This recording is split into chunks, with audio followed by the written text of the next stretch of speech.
عزیز دوستو، کچھ چیزیں ایسی ہوتی ہیں جن کی معاشرے کے اندر ضرورت ہمیشہ موجود رہتی ہے۔ اگر وہ چیزیں معاشرے سے نکال دی جائیں تو معاشرہ قائم تو رہتا ہے لیکن پھیکا سا ہو جاتا ہے۔ یوں محسوس ہوتا ہے کہ جس طرح کچھ چیزیں زمین کا، معاشرے کا نمک ہیں، اگر وہ موجود نہیں ہوں گی تو سارے مصالحہ جات اور ساری تیاری کے باوجود سوسائٹی میں چیزیں بدمزہ ہو جائیں گی۔ انہی چیزوں میں سے ایک چیز ادب ہے۔ ادب اگر معاشرے سے نکال دیا جائے تو چیزیں پھیکی ہو جائیں گی، اپنا اصل حسن چیزوں کا گدلا ہو جائے گا۔ باادب لوگ جو ہوتے ہیں وہ دوسروں کو عزت دے دیتے ہیں اور اپنے اخلاق کو بلند کر لیتے ہیں۔ جب آپ کسی کا احترام کر رہے ہوتے ہیں تو آپ اسی کو نہیں کچھ دے رہے ہوتے، آپ اپنی عظمت کا بھی اظہار کر رہے ہوتے ہیں۔ کسی کو عزت دیتے وقت آپ کے اخلاق کا بھی پتہ چل رہا ہوتا ہے۔ اخلاقی قدریں مضبوط ہوتی ہیں احترام کرنے سے۔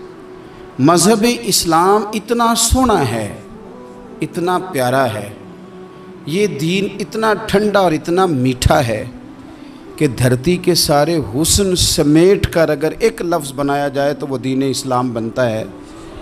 یہ دین اتنی خوبصورتیاں بانٹتا ہے، اگر دین اسلام کی مختلف تشریحات کرتے کرتے یہ کہہ دیا جائے نا کہ یہ دین ادب والا دین ہے، احترام والا دین ہے، توقیر والا دین ہے، ہر شخص کو مناسب عزت، یعنی نبی پاک علیہ السلام نے استاد کی عزت بیان کی، باپ کی عزت بیان کی، بوڑھے کی عزت بیان کی، امام کی عزت بیان کی، عالم کی عزت بیان کی۔ کچھ بھی نہیں تھا، بالکل ان پڑھ تھا، سادہ تھا، پر مزدوری کر رہا تھا، حلال کما رہا تھا، ہاتھوں پہ چھالے تھے، قربان جائیں۔ میرے محبوب نے فرمایا یہ جو حلال کما رہا ہے نا یہ بھی اللہ کا دوست ہے۔ اس کا بھی احترام بیان کر دیا، اس کا اکرام بھی بیان کر دیا۔ تو نے ہر شخص کی قسمت میں یہ عزت لکھی اور آخری خطبے کی صورت میں وصیت لکھی۔ نبی کریم صلی اللہ علیہ وسلم نے لوگوں کو احترام دیا۔ اللہ کے محبوب علیہ الصلوۃ والسلام، آپ دیکھیے حضور نے اس عورت کی بھی فضیلت بیان کی جس کے گھر کے اندر اولاد پیدا ہوتی ہے، اور اس کی بھی فضیلت بیان کی کہ جس گھر کے اندر اولاد پیدا ہوتی ہے پر جلدی چلی جاتی ہے، انتقال ہو جاتا ہے کسی بچے کا خدا نخواستہ، اس کی بھی فضیلت بیان کی کہ جس کا خاوند موجود ہے اور وہ خاوند کی خدمت کرتی ہے، اور اس بیوی کی بھی فضیلت بیان کی جس کا خاوند انتقال کر گیا پر وہ اپنے بچوں کی پرورش کرتی ہے۔ حضور فرماتے ہیں سب سے پہلے جنت میں مجھے وہ عورت نظر آئے گی۔ تو ہر شخص کے لیے حضور نے احترام بیان کیا، اکرام بیان کیا۔ ہم نے چونکہ بدگمانیاں پیدا کرنی شروع کر لی ہیں تو معاشرے کے اندر بسنے والے لوگوں کے بارے میں ہمارے دلوں میں مختلف وسوسے آ جاتے ہیں، مختلف وسوسے۔ کسی بھی شعبے کے کسی بھی آدمی کے بارے میں کوئی 2 4 5 باتیں اپنے ذہن میں اکٹھی کر کے یا کانوں میں کسی نے وہ بات ڈال دی تو ہم ذہن بنا لیتے ہیں کہ یہ گاڑیاں چلانے والے تو بندے ٹھیک ہی نہیں ہوتے، یہ جناب پولیس کے محکمے کے لوگ تو درست ہوتے ہی نہیں، فلانے محکمے کے لوگ تو ہوتے ہی خراب ہیں، ذہن بن جاتا ہے۔ پھر آہستہ آہستہ ادب انسان کے دل سے رخصت ہوتا ہے۔ ہمیں دین نے ادب سکھایا، احترام سکھایا۔ میرے رسول کریم علیہ الصلوۃ والسلام کی وہ ذات بابرکات ہے، ہمیشہ یہ ہوتا تھا کہ چھوٹے بڑوں کا ادب سکھاتے تھے، پر یہ واحد دربار مصطفیٰ ہے کہ جس کے آداب خود رب کریم نے بیان فرمائے۔ فرمایا یا ایھا الذین آمنوا لا ترفعوا اصواتکم فوق صوت النبی۔ آپ کبھی آیت کے انداز پر غور کریں، کہا اے ایمان والو تمہاری آوازیں میرے نبی کریم علیہ السلام کی آواز سے اونچی نہیں ہونی چاہیے۔ بندے کی آواز کا کوئی والیوم ہوتا ہے؟ کہ اب 3 پہ آواز ہے. ٹیپ ریکارڈر کا تو والیوم ہوتا ہے نا کہ 1 پہ ہے، 2 پہ ہے، 6 پہ ہے. تو آواز کا والیوم ہوتا ہے کہ یہ کتنے پہ ہے.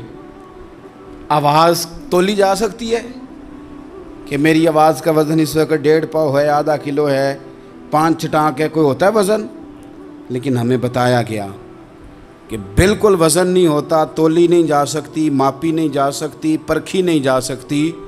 لیکن جب تم نے دروازہ رسول پہ آنا ہے تو پھر آواز کو بھی تول کے آنا ہے، پھر لفظوں کو پرکھ کے آنا ہے، پھر جملے مرتب کر کے آنا ہے، پھر ترتیب لگا کے آنا ہے، پھر تم نے وہاں سوچ سمجھ کے بات کرنی.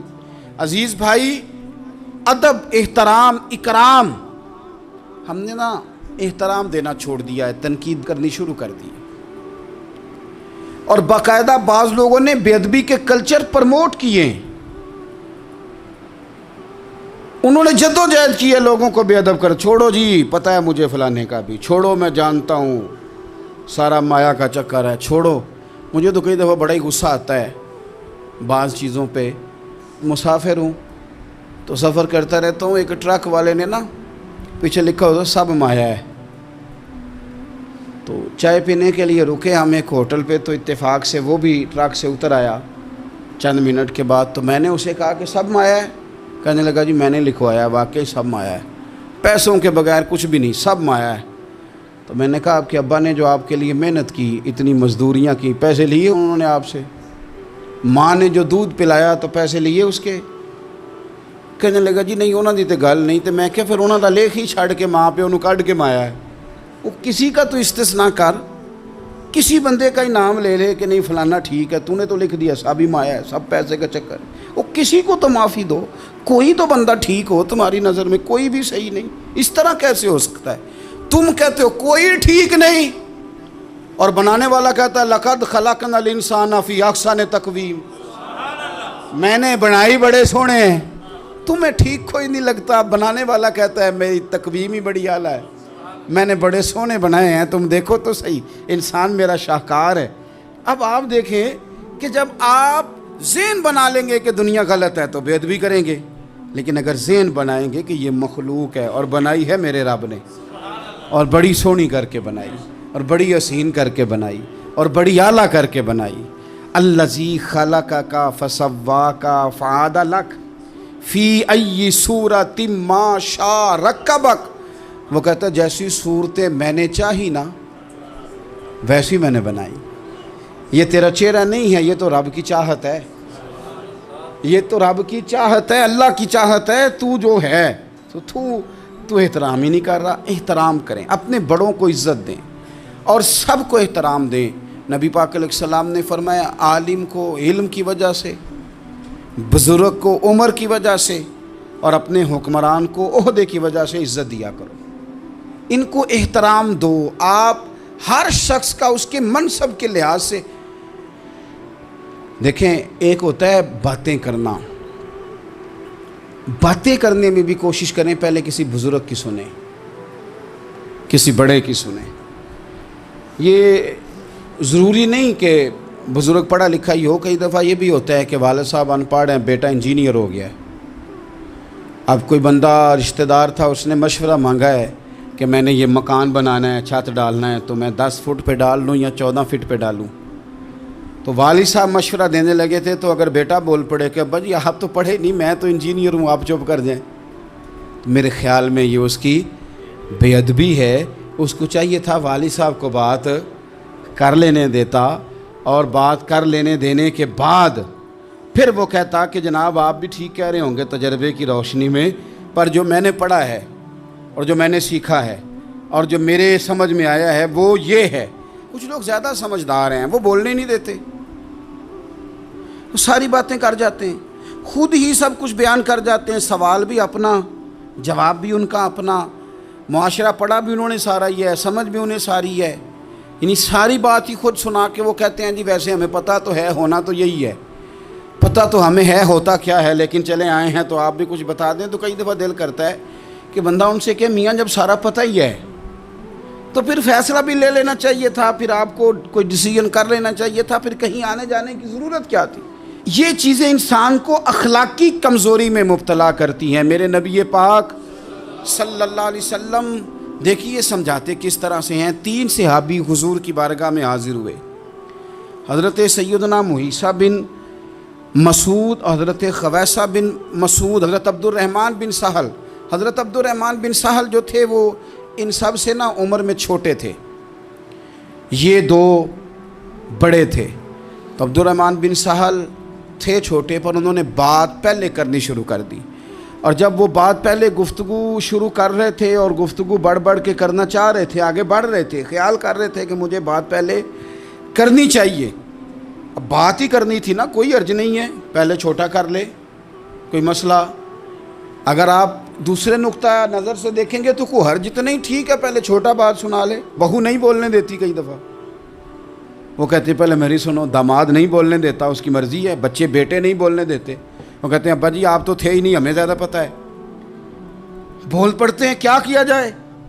لیکن 3 صحابہ آئے ہیں، حضرت عبد الرحمن بن سہل چھوٹے تھے، انہوں نے بات حضور کو پہلے سنانی چاہیے، حضور تو سب کے نبی ہیں نا، اور سرکار نے تو سب پر کرم نوازی کرنی ہے، سننی ہے۔ وہ پہلے سنانے لگے تو حضور نے روک دیا، فرمایا آپ ذرا ٹھہر جائیں، ابھی آپ بات نہ کریں، پہلے بڑوں کو بات کر دیں۔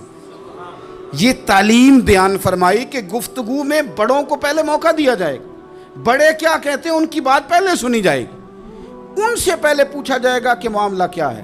ہم بزرگوں کو موقع نہیں دیتے۔ میں بڑے درد کے ساتھ یہ بات عرض کرتا ہوں، ہمارے نوجوانوں نے نا بزرگوں کو ریٹائر کر کے کونوں کے ساتھ لگا دیا، کوئی مشورہ نہیں کرتے، فیصلے کر کے بتاتے ہیں۔ اگر بزرگوں کی رائے کبھی لی جائے، میرے ابا جی کبھی شام کو نکلتے وقت میں یا میرا کوئی بھائی کہتا نا کہ کہیں کام سے جا رہے ہیں، تو والد صاحب فرمایا کرتے پوچھ کے چلے ہو کہ 10 کے چلے ہو؟ نہیں سمجھ آئی بات، پوچھ کے چلے ہو کہ؟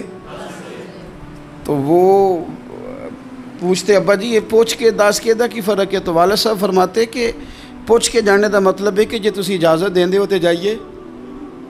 کہنے نے پتر پھر شاید میں تانوں آکھاں کہ رات پہ گئی ہے، شام ہو گئی ہے، میرا دل نہیں، تسی باہر نکلو۔ تو جے تسی صرف 10 کے چلے ہو تے پھر اساں کی کر لینا ہے؟ پھر تو تساں فیصلہ کر لیا، ہن تساں آج کل بوڑھے چپ کر گئے ہیں۔ میں درد سے بات کرتا ہوں، بزرگ خاموش ہو گئے، اس لیے کہ بچے پوچھ کے نہیں جاتے، بچے بتا کے جاتے ہیں۔ وہ کہتے ہیں میں جا رہا ہوں، انہوں نے فیصلہ کر لیا، طے کر لیا ہے جانا ہے۔ اگر کبھی ان سے پوچھا جائے، اگر ان کو احترام دیا جائے، میں بڑی دفعہ کہتا ہوں، پھر کہتا ہوں کہ شاگرد پجاروں پہ بیٹھا ہو نا اور پی ایچ ڈی کر گیا ہو، اور استاد میٹرک پی ٹی سی ہو اور ابھی بھی سائیکل ہی چلاتا ہو، تو آئے کبھی رستے میں ملاقات ہو جائے شاگرد کی استاد سے، اور شاگرد پجاروں سائڈ پہ کھڑی کر کے اپنے استاد صاحب کو پہلے سلوٹ کرے، اور پھر وہ کہے کہ استاد جی لڑکا لے آتا ہے سائیکل، آپ پجاروں پہ بیٹھے، میں گھر چھوڑا ہوں آپ کو۔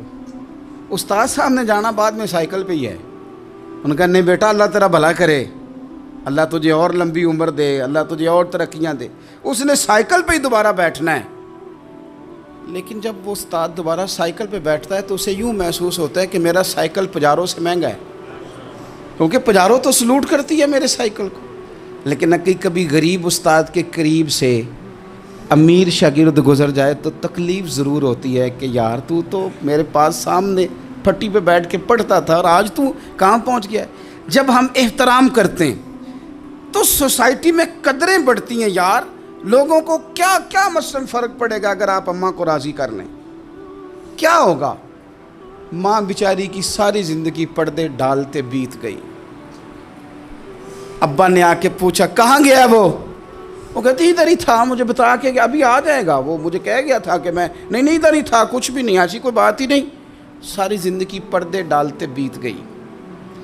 ابا کئی دفعہ گھر میں لڑائی کی، بیٹے کو مارا، اماں نے آگے بڑھ کے پتر کے حصے کی مار بھی کھائی، لیکن اسی بیٹے کی شادی کر دی تو اماں کو پتہ چلا کہ اوہو میں تو سمجھدار ہی نہیں تھی، میرا تو پتر مجھے کہہ رہا ہے اماں تو بھی تو کبھی سیاਣੀ ہو جایا کر دوں۔ اگر وہ بولتی ہے تو تو ہی چپ کر جا، تو پھر اسے احساس ہوتا ہے کہ اوہو میں تو ساری زندگی بیوقوف رہی، میں تیرا دفاع کرتی رہی، تیرے حصے کے تھپڑ کھاتی رہی، اور مجھے آج تو نے بتایا کہ تو سیانی نہیں تھی، آج تو نے بتایا کہ تو عقل مندی نہیں تھی، اماں تجھے کیا پتا، میری بیوی کے سامنے تو ہی سیانی ہو جا۔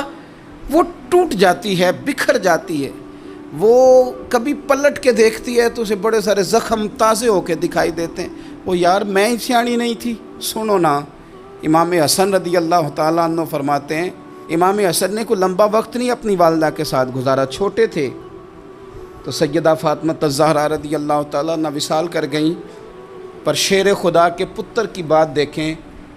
امام حسن کہتے ہیں لوگوں میں جب تھوڑا سا باشعور ہوا اور مجھے چیزیں تھوڑی سی دکھائی دینے لگی تو میں نے کبھی اپنی اماں کے ساتھ ایک پلیٹ میں کھانا نہیں کھایا تھا۔ حضور ساری دنیا کھاتی ہے تو آپ نے کیوں نہیں کھایا؟ تو فرماتے ڈر لگتا تھا کہ کہیں ایسا نہ ہو کہ جس لقمے کی طرف میری ماں اپنا ہاتھ بڑھائے کہیں میں نہ اٹھا لوں، بے ادبی نہ ہو جائے۔ ڈر لگتا تھا، میں نے یہاں تک بھی نا، کیونکہ ماں تو ماں ہوتی ہے، میں نے یہاں تک بھی ماں کا احترام کیا، روٹی کھانے میں بھی تقدیر نہیں کی۔ یہاں ماں وہ کہتی ہے پیر صاحب انہوں دسیا جے نا کہ میں تانوں آکھیا سی، انہیں گلاں چانوں آکھیا جے میرے نال بولے تے صحیح کرے، انہوں دسیو نا میرے نال بگڑ جائے گا، انہوں آکھیا جے نا میں تانوں شکایت لائے، پر نا انہوں گلاں سمجھایا جے کہ میرے نال اچھی نہ بولیا کرے، میں تکلیف، انہوں آکھیو نا۔ او یار کیا کائنات میں حضور سے بڑا بھی کوئی ہے؟ لیکن حضرت حلیمہ سعدی آئی ہیں تو کیا میرے نبی اٹھ کے کھڑے نہیں ہو گئے؟ حضور نے اکرام دیا تو اکرام دینے سے قد بڑا ہوتا ہے، چھوٹا تو نہیں ہوتا۔ خدا را اپنے بڑوں کا اکرام کرنا سیکھیں۔ انہوں نے کسی نے آپ کو جگہ دی ہوگی، کسی نے آپ کو نوکری دی ہوگی، لیکن ماں باپ نے تو زندگی دے دی اولاد کو، جوانیاں دے دی، سارا کچھ دے دیا، اور بچے ہیں کہ سمجھتے نہیں۔ احترام کے جذبے اپنی طبیعت میں لائیں، بے ادب نہ بنیں، سوء ادب نہ کبھی کریں، آپ نہ کبھی کوئی ایسا کام نہ کریں جس سے نہ تکلیف بڑھے، جس سے آزمائش بڑھے۔ آپ احترام والے رہیں گے تو خود بھی سجے سنورے نکھرے رہیں گے۔ اپنے بزرگوں کو پہل کریں، بزرگوں کی طرف، یعنی آپ گھر کے اندر چھپا کے سیب اپنے کمرے میں نہ لے کے جائیں، چھپا کے چیزیں نہ رکھیں، بلکہ پہل کریں بوڑھے ابا سے، پہل کریں اپنی والدہ سے، وہاں سے آغاز کریں، آپ دیکھیں برکتیں کتنی ہوتی ہیں۔ میں کچھ باتیں مجھے لطف دیتی ہیں، میرے کچھ سنگی ہیں، 3 بھائی ہیں اکٹھے، مجھ سے بیعت ہیں، میرے ساتھ بڑا پیار کا رشتہ ہے، تو کبھی کبھی نا خدمت کرنے کا دل کرتا ہے ان میں سے کسی کا کہ چلیں حضرت صاحب آئے ہیں تو ہم کچھ نذرانہ پیش کریں، تو اپنے بڑے بھائی کو وہ تھماتے ہیں کہ جناب آپ یہ کام کریں۔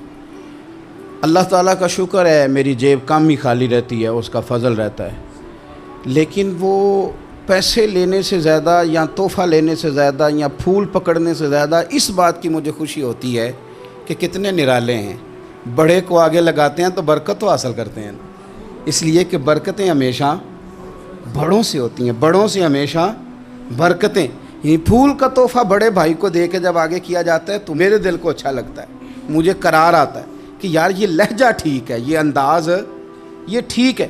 اپنے بڑوں کو آگے رکھیں، بڑوں کو کلام کرنے کا موقع پہلے دیں، گھر میں کوئی چیز لائیں تو تقدیم کریں۔ ہمارے ہاں نا اب جو استادی شاگردی آئی ہے نا یہ بڑی خطرناک ہے۔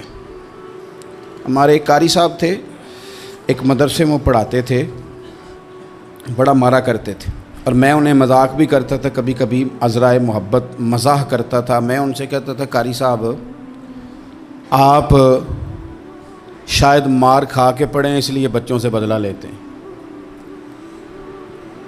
تو کچھ دن پہلے، کچھ عرصہ پہلے ملاقات ہوئی تو میں ان کے ادارے کے قریب سے گزر رہا تھا، تو میں نے ان کا نا وہ ڈیسک وغیرہ چیک کیا تو ان کے پاس نا چھوٹی علیحدہ ہوتی تھی، پائپ 2 قسم کے علیحدہ ہوتے تھے، پانی والا علیحدہ اور گیس والا علیحدہ، بڑا مارتے تھے بچوں کو۔ مجھے بھی اختلاف تھا اس بات سے، میں ان کو گزارش بھی کرتا تھا، تو میں گیا تو وہ جس طرح خیر استاد کمال کے تھے، انہوں نے بڑے کامیاب حافظ تیار کیے، اور ویسے بھی بندہ بڑا بااصول، بڑے اچھے، بڑے نفیس۔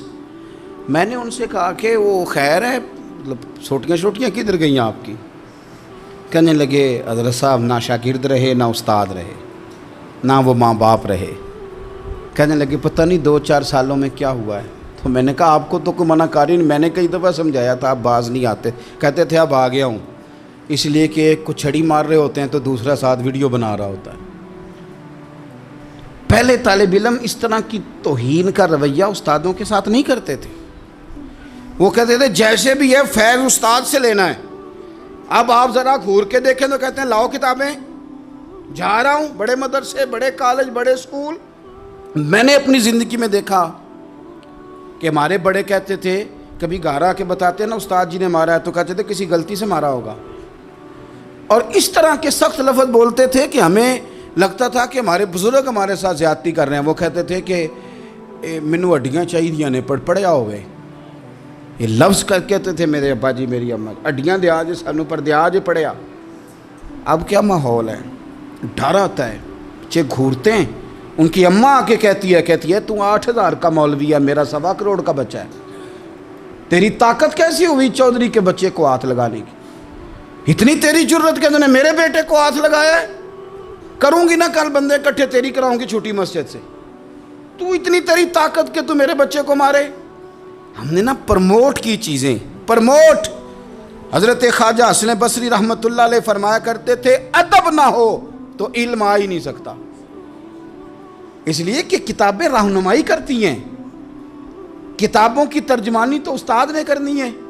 تو اگر آپ وہ احترام ہی نہیں ہے، وہ طبیعت ہی نہیں ہے، وہ ذوق ہی نہیں ہے، سیکھنے کا وہ خاص جذبہ ہی نہیں ہے۔ ہمارے اصحاب رحمۃ اللہ علیہ فرمایا کرتے تھے بہت سارے لوگ بڑے بڑے درویشوں کے پاس جا کے خالی آتے ہیں۔ حضور کیوں؟ فرماتے تھے اس لیے کہ کشکول سیدھا نہیں کرتے، پیالہ سیدھا نہ ہو تو خیرات آیا نہیں کرتے، ادب نہیں کرتے، احترام نہیں کرتے، پیالہ سیدھا نہیں کرتے۔ پیالہ سیدھا نہ ہو تو وہ تو جو دینا ہو وہ بھی نیچے گر جاتا ہے۔ احترام۔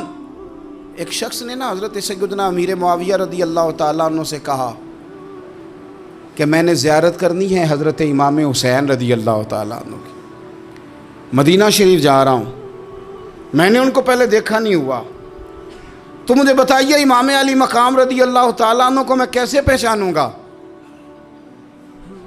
تو ابن عساکر دیکھیے گا حضرت امیر معاویہ رضی اللہ تعالیٰ عنہ فرمانے لگے تو مدینہ شریف جانا، ایک شخص لوگوں کے حلقے میں بیٹھ کے لوگوں کو دین پڑھا رہا ہوگا، مسجد نبی میں وہ چمکتا ہوا چہرہ لوگوں کو قرآن و سنت کی تعلیمات سے روشناس کر رہا ہوگا، اور فرمایا اس کے ارد گرد لوگ اس ادب سے بیٹھے ہوں گے کہ جیسے ان کے سروں پر پرندے بیٹھے ہوئے ہیں، ذرا حرکت کی تو پرندے اڑ جائیں گے۔ فرمایا جب وہ نورانیت والا ماحول تم دیکھو اور اتنے با ادب شاگردوں کے بیچ بیٹھی ہوئی ایک نورانی ہستی کو دیکھو تو سمجھ لینا وہی حسین ابن علی ہیں، وہی ہے امام علی مقام امام حسین، کہ جو اس احترام کے ساتھ لوگوں کو انہوں نے آداب سکھائے ہیں، اس طرح انہوں نے لوگوں کو سمجھایا ہے کہ ان کے شاگردوں کا یہ رنگ ہے کہ وہ تو سر نہیں ہلاتے کہ کہیں پرندہ نہ اڑ جائے۔ اس انداز میں جب لوگ، مجھے بات یاد آ گئی، امام احمد بن حنبل رحمۃ اللہ علیہ بہت بڑے محدث تھے، تو مجھے پتہ ہے اگر آپ مجھ سے پوچھیں گے نا اس دور میں فقہ سب سے بہترین کس کو آتی ہے تو میں آپ کو بتا سکتا ہوں، کیونکہ میرا شعبہ ہے نا۔ آپ پوچھیں گے صرف ناو کا استاد کون اچھا ہے تو میں بتا دوں گا کہ کہاں پہ ہے، کون ہے، میرا شعبہ ہے۔ اسی طرح سے میڈیکل کے شعبے سے وابستہ لوگوں سے آپ پوچھیں گے کہ ہارٹ کا ڈاکٹر کون سا اچھا ہے تو بتا دیں گے۔ پوچھیں گے بھئی میں نے ایک ناک کان گلے کے ڈاکٹر کے پاس جانا ہے، تو جس کا جو شعبہ ہے اسے پتہ ہوتا ہے۔ مدرسے کے بچوں کو بھی پتہ ہوتا ہے کہ کون سا آدمی کہاں بہترین پڑھانے والا ہے۔ ایک بزرگ تھے شاہ بقی الدین ابن مخلد، وہ کہتے ہیں مجھے پتہ چلا کہ اس دور میں نبی کریم علیہ السلام کی حدیث جو سب سے بہترین پڑھاتے ہیں وہ امام احمد بن حنبل ہیں۔ ان کو حضور کی حدیث سے جو خاص شغف ہے وہ کسی اور کو نہیں۔ کہتے ہیں میرے دل میں لو لگ گئی، حالانکہ میں امیر گھرانے سے تھا، میں کشتی میں بیٹھا امام احمد بن حنبل کے پاس آنے کے لیے، رشتے میں طوفان آ گیا، کشتی ہچکولے کھانے لگی، کسی طریقے سے ایک جزیرے کے ساتھ جا کے کشتی لگی، ٹوٹ گئی، بکھر گئی، میں جزیرے پہ اتر گیا، اور بھی کئی لوگ تھے، 1 مہینہ وہاں رہنا پڑا، بارشیں ختم ہوئی، موسم ٹھیک ہوا تو ایک کشتی دکھائی دی آتی ہوئی، فرماتے ہیں کہ وہ اس کشتی میں بیٹھا، دوبارہ بغداد گیا، مجھے سفر طے کرتے 2.5 مہینے گزر گئے، وہ جزیرے پہ مہینہ پتے کھا کے بھی گزارا کرنا پڑا، نکلا تھا علم حاصل کرنے، جب بغداد شریف پہنچا لوگوں سے پوچھا امام احمد بن حنبل کا مدرسہ کہاں ہے؟ انہوں نے کہا وہ مدرسہ تو بند ہو گیا ہے، وقت کا بادشاہ مخالف ہو گیا، مسجد مدرسہ سیل کر دیا۔ امام صاحب کہاں ہیں؟ کہا گھر کے اندر قید ہیں، ان کے گھر کو سب جیل بنا دیا، چاروں جانب پولیس کھڑی ہے، اور ویسے بھی بغداد میں کرفیو ہے، ہر چوک چوراہے میں پولیس والے کھڑے ہیں۔ شاہ بقی الدین کہتے ہیں اتنا کچھ سننے کے باوجود بھی میرا جذبہ ٹھنڈا نہیں ہوا، وہ مہینے میں سفر کی صحبتیں، گو سنا تھا کہ آستانہ یار دور ہے، پر ہم نے بھی ٹھان لی تھی کہ جانا، گو سنا تھا کہ آستانہ یار دور ہے، پر ہم نے یہ ٹھان لی تھی کہ جانا ضرور ہے۔ کہتے ہیں پہنچ گئے، اب پتہ چلا کہ کرفیو ہے، سڑکوں پہ پولیس کھڑی ہے، گلیوں میں چوکوں چوراہوں میں پہرے ہیں، امام صاحب تک تو جا کوئی نہیں سکتا۔ کہتے ہیں میں نے ایک شخص کی منت کی، میں نے کہا کسی طریقے گاڑی بتا، کہنے لگا میں اشارہ بھی نہیں کر سکتا، سخت حالات ہیں، وہ کوئی طریقہ۔ میں نے جب زیادہ تڑپ کے کہا تو وہ شخص کہنے لگا میں ان کے گھر کے قریب تجھے لے جاؤں گا اور گزرتے وقت صرف آنکھ کا اشارہ کروں گا۔ کہتے ہیں میں نے کہا یہ بھی ٹھیک ہے۔ ان کے گھر کے تیری تلاش میں پھرے نا ہم جنگل پہاڑ اور دشت میں، ان کے دروازے کے قریب اس نے اشارہ کیا۔ شاہ بقی الدین کہتے ہیں کہ میں گھر دے کے آ گیا واپس، اب میں سوچنے لگا کہ کیسے امام صاحب تک پہنچنا ہے، بڑی تجویزیں سوچیں، بڑی تجویزیں، کام والا بن جاؤں، پھیری لگانے لگ جاؤں، پھر سوچا کہ اگر میں کچھ بیچوں گا ریڑھی پہ رکھ کے تو کوئی خریدنے نکلے گا کوئی نہیں نکلے گا، کس طرح کروں کیا کروں، بڑی سوچیں، بالآخر میں نے طے کیا، اللہ اکبر، میں نے نہ کپڑے پھاڑ لیے، امامہ اتار دیا، فرماتے ہیں کہ ایک پیالہ مٹی کا خرید کے گلے میں رسی سے باندھ لیا، اور امام احمد بن حنبل کی 3 گلیوں پیچھے میں نے دروازہ صدا لگانی شروع کی، فقیر ہوں، اللہ کے نام پہ لینے آیا ہوں۔ کہتے ہیں 1 دینار مانگتے مانگتے مانگتے مانگتے آزم یار مناؤن دی خاطر اساں کی پیز وٹائے۔ کہتے ہیں مانگتے مانگتے نا میں امام احمد بن حنبل کے دروازے تک آیا، امیر گھر کا بچہ تھا، بڑے پیسے جیب میں ہوتے تھے، امام کے دروازے پہ صدا لگائی کوئی ہے اللہ کے نام پہ دینے والا؟ کہتے ہیں وہ نور بھرا دروازہ کھلا، ایک گورے مکھڑے والا، سفید داڑھی والا، سونے امامے والا، چمکدار آنکھیں، نورانی شباہت۔ کہتے امام احمد بن حنبل باہر آئے اور جیسے 1 دینار میرے پیالے میں ڈالنے لگے تو میں نے ہاتھ چوم کے کہا سونیا تیرے قربان جاؤں، میں دینار لینے نہیں آیا، محمد عربی کی حدیثیں سننے آیا ہوں۔ کہتے ہیں امام کی بھی آنکھیں کھل گئیں، کہنے لگے اس حال میں آزم یار مناؤن دی خاطر اساں کی پیس وٹائے۔ کہا حضور کیا کرتا، یہی ایک طریقہ رہ گیا تھا، میں تو کہاں سے چلا ہوں، کہاں پہنچا ہوں، کیا کروں؟ امام صاحب فرمانے لگے پھر میں بھی بڑے دنوں سے پریشان تھا، کوئی سیکھنے والا نہیں مل رہا تھا، تو مل گیا۔ کہنے لگا حضور میں روز آ جاؤں فقیر بن کے، آپ جتنا چاہیں 2 4 5 منٹ میں مجھے حدیثیں سنا دیں، میں اگلے دن یاد کر آیا کروں۔ کہتے 2 سال لگ گئے، شاگرد کہاں ملیں گے ایسے، کہاں مرید ملیں گے، گزر گیا دور۔ کہتے ہیں کہ میں نا ہر روز فقیر بن کے جاتا، 3 گلیاں پیچھے مانگنا شروع کرتا، کوئی شک نہ کرے، 2 سال دروازے پہ جاتا، آگے پیالہ کرتا، امام 1 دینار ڈالتے اور مصطفیٰ کی حدیثیں سناتے۔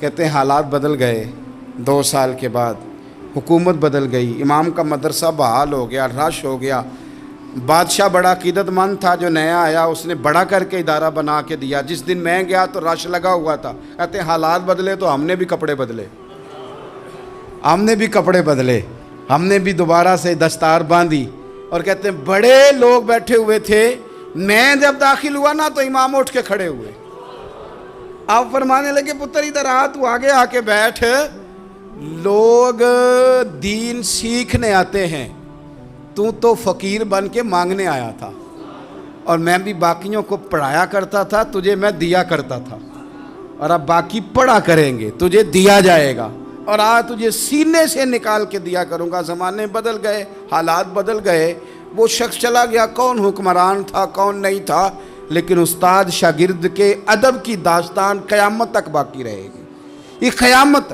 جب طبیعتوں میں احترام ہوتا ہے، جب ادب ہوتا ہے۔ آپ کو پتہ ہے نبی پاک صلی اللہ علیہ وسلم کو یہ ادب کتنا پیارا ہے؟ نبی پاک علیہ السلام اس احترام کے جذبے کو کتنا پسند کرتے ہیں۔ اللہ کے پیارے رسول صلی اللہ تعالیٰ علیہ وسلم اس جذبہ احترام سے کتنے راضی ہوتے ہیں۔ حضور کس قدر زیادہ چاہتے ہیں کہ میری امت ادب والی بنے۔ نبی پاک علیہ السلام ادب والے لوگوں کے بارے میں اتنے راضی ہیں، اتنے راضی ہیں، اتنے خوش ہیں، حضور اتنا نوازتے ہیں۔ میں نے یہ حدیث پڑھی تو یوں لگا کہ جیسے روح وجد کرنے لگی ہے۔ بہقی میں امام بہقی نے لکھی ہے، اللہ کے پیارے رسول علیہ السلام فرماتے ہیں جو چھوٹے پر شفقت کرے اور بڑے کا احترام کرے، اللہ اسے جنت میں میری سنگت عطا فرمائے گا۔ یہ میرے قرب کا ذریعہ ہے، یہ چیز میرا قرب ملے گا۔ شرط یہ ہے کہ ادب والے بن کے آؤ، احترام والے بن کے آؤ، کبھی بھی سوء ادب نہ کریں، کبھی کسی مقام پر بھی بے ادبی نہ کریں، آپ اپنا ذائقہ کبھی تبدیل نہ کریں۔ امام احمد بن حنبل ایک جگہ وضو کر رہے تھے، ایک شخص کہتا ہے میں نے ساری زندگی گناہوں میں گزار دی تھی، تو امام صاحب نا وضو کر رہے تھے جھیل پر بیٹھ کے، تو جھیل اس طرح ہوتی ہے، پہاڑ ہیں، اوپر کو پانی نیچے آ رہا ہے، تو کہتے ہیں امام صاحب نیچے بیٹھ کے وضو کر رہے تھے، تو میں اوپر بیٹھ کے نا وضو کر رہا تھا یا پانی پی رہا تھا، تو میں نے دیکھا کتنے بڑے امام نیچے ہیں۔ کہتا ہے میں نا میرے دل میں خیال ہے یار میں ساری زندگی غلط کاموں میں گزاری ہے، پر جو بھی ہے یہ رسول اللہ کے دین کے عالم ہے۔